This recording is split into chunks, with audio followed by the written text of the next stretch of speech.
کوشش کوي چې کوم د جماعت امام دی داغه به مکمل خیال ساتي ستاسو بچو ته سبقونه وي تاسو ته منځونه کوي تاسو ته جمعې بیانونه کوي او دغه رنګې ستاسو بچو ته پټکی په سر کړه دا رومالونه چې تاسو وینئ دا د عزت نښه ده دغه رومال د عامه کپړه نه دا رسول الله صلی الله علیه وسلم په سر کړی ده او دغه پټکی صحابه کرامو ته په سر کړی دی او فرمایلی د العمائم تیجان العربی پټکی د عربو تاجونه دي دا تاج د عزت نښه ده دغه د عزت نښه د ستاسو بچو ته په سر کړه هغې ته سورت یاسین د قرآن مقدس قلب القرآن دی ته ویل کېږي د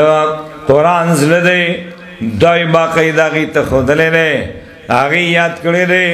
سورت یاسین الله لوی شان ورکړی دی دې وجه نه فرمایي څوک چې سورت یاسین یو ځل تلاوت کی الله پاک د لسو قرآنو ثواب ورکوي یو ځل تلاوت کی الله د لسو قرآنونو د ختم ثواب ورکوي څوک چې سورت یاسین یو ځل تلاوت کی الله د لسو حجونو ثواب ورکوي د لسو حجونو ثواب ورکوي فرمایي څوک چې سورت یاسین ولیکي او بو کې واچي او ویس کی الله داغه د بدن تمام بیماریاں ختمي داغه د بدن الله تمام بیماریاں ختمي او زمون بزرگان فرمایي د سورت یاسین د 1000 طریقو نه د لستر زیاتې طریقې دي د 1000 طریقو نه هر یو طریقه چې کله د شریعت مطابقي د سنت مطابق نه صحیح ده 1000 طریقو نه زیاتې طریقې دي یو طریقه داغه هغه د آیات ساتي او په دغه طریقه باندې تلاوت کوي فرمایي درې ځل سړی د الحمد مبارک تلاوت وکي درې ځل آیت الکرسی وای او درې ځل دا کل سورتونه چې کوم په اخر کې راځي قل یا الکافرون قل هو الله احد قل اعوذ برب الفلق او قل اعوذ برب الناس هر یو سورت درې ځل وای درې ځل فرمایي درود ابراهیمی وای او بیا سورت یاسین شروع کی هر یو مؤمن باندې دعا کوي ځان له دعا لیکلی دا دعا دا مقصود میں دے دا مقصود میں دے ځان له لیکلی په کاغذ باندې فرمایي هر یو مؤمن باندې دعا کوي یو ځل دو ځل درې ځل څلور ځل چې کوم مقصد ده هر یو مؤمن باندې دعا وکي ان شاء الله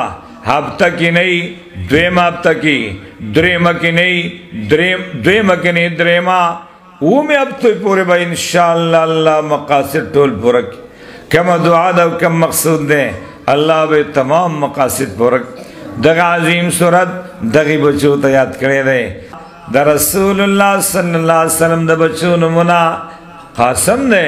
دیو جن پیغمبر السلام ته ابو القاسم ویل کیږي د رسول الله صلی الله علیه وسلم د بل بچنم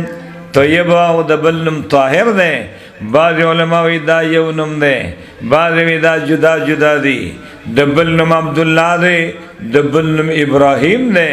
دا د پیغمبر السلام د زامنو نمونه دي خدا الله شان ته ګور وړو کوالی کې وفات شوی د رسول الله صلی الله علیه وسلم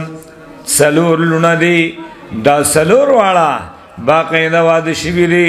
پاغي کې کشر لور حضرت فاطمه الزهرا رضی الله تعالی د برکات واله بیبي د فیوزات واله بیبي د لوی شان واله بیبي اتل صحابي ساغین نقل لی او دغه رنګ هغه مسلې چې د زنانو سره تعلق ساتي هغه مسلې چې د زنانو د پردې سره تعلق ساتي هغه مسلې فرمایي چې د کور سره تعلق ساتي د ښځې او خاوند سره تعلق ساتي دا باقاعده د هغې نه نقل لی او دای امت ته بیان کړي دي او دا به فرمایل چې زه کله وفات شم چې زما د کفن کپړم څوک ونه ویني فرمایي چې زه کله ژوندی مار څه زما اختیار کړي خو چې کله سړی وفات شي بې اختیاره شي چې زما د کفن کپړم څوک ونه ویني د زنانو د لاش نه پاسې څادر اچولی کېږي دا د هغې تمنا وه دا پته ونه لګي چې دا یې سر طرف دی دا پته ونه لګي چې دا یې خپو طرف دی دا پته ونه لګي چې دا یې د بدن دا یې سره فرمایي دا پته ونه لګي دا د حضرت فاطمه الزهرا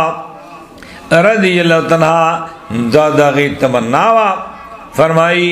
حضرت علی صاحب تے فرمائل چې زو پات شم زما جنازه بد شپیو کې زما جنازه بد کور کسانو چتای دا جنتی بی بی را دا قسم بیان جنتی بی بی کئی زما دا جنازه بد کور کسانو چتای فرمائی چې کله دا وفات شو وفات کینا د کور روډې پخکړې نا کپڑے د وړو وینځلې دي کور جارو کړو صفا کړې نه حضرت علی سے مراغه څنګه د کور ټول کارونه کړی وې زبدن تاسو نه زما ما رسول الله صلی الله علیه وسلم راغه د کور کې خوبونه ما ګوري معلومی کې زما د جن اخیره نه حسره د کور بلې سین کې کټ کې پریوتا او وفات شو